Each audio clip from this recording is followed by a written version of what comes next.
সুন্দরভাবে এই মাদ্রাসার কুষ্টিয়ার পটভূমি তুলে ধরেছেন। আজকে আমাদের আজহারি ফাউন্ডেশন যার নামে এই ফাউন্ডেশন, তাকে আর নতুন করে পরিচয় করে দেওয়ার মতো কিছু নেই। আপনাদের সমাজ থেকে বেরিয়ে আসবে সেই সমস্ত সমাজ ছেলেরা তারা দেশ এবং জাতিকে নেতৃত্ব দেবে। শুধু ছায়াগ্রামপুর নয়, ওটা বাংলাদেশ, ওটা বিশ্বকে নেতৃত্ব দেবে।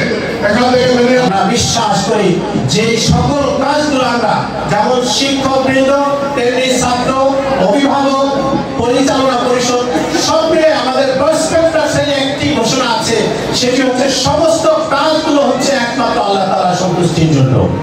কোন ব্যক্তি, দল, প্রতিষ্ঠান, এলাকার কাউকে খুশি করা, কাউকে প্রভাবিত করা, কাউকে খাটো করা, কাউকে ছোট করা, কোন ধরনের নেগেটিভ কোন সেন্স নিয়ে আমরা কোনো কাজ করছি না। দোয়া করবেন যে আল্লাহ তাআলা আমাদেরকে সৃষ্টি করেছেন, যে আল্লাহ তাআলা আমাদেরকে ধন্য করেছেন, যে আল্লাহ তাআলা আমাদেরকে সম্মানিত করেছেন, সেই আল্লাহ তাআলাকে সন্তুষ্ট রেখে ছোট্ট থেকে বড় কাজ পর্যন্ত সকল কাজগুলো যেন আমরা করতে পারি।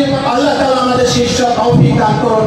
পাশাপাশি আজকের এই উপস্থিতির ভিতরেও আমি বিশ্বাস করি যারা আমাদের মঞ্চে আছে, সামনে আছে, সবাই যদি দুটো জিনিস রাখেন, একটি হচ্ছে এই প্রতিষ্ঠানকে সামনে আগানোর জন্য যদি তারা তাদের প্রেরণা রাখেন।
সম্মানিত চেয়ারম্যান জনাব মাহবুব রহিম মুরাদ উপস্থিত আছেন, আমাদের মাদারীপুর সরকারি কলেজের সম্মানিত অধ্যক্ষ জনাব অধ্যাপক জামান মিয়া উপস্থিত।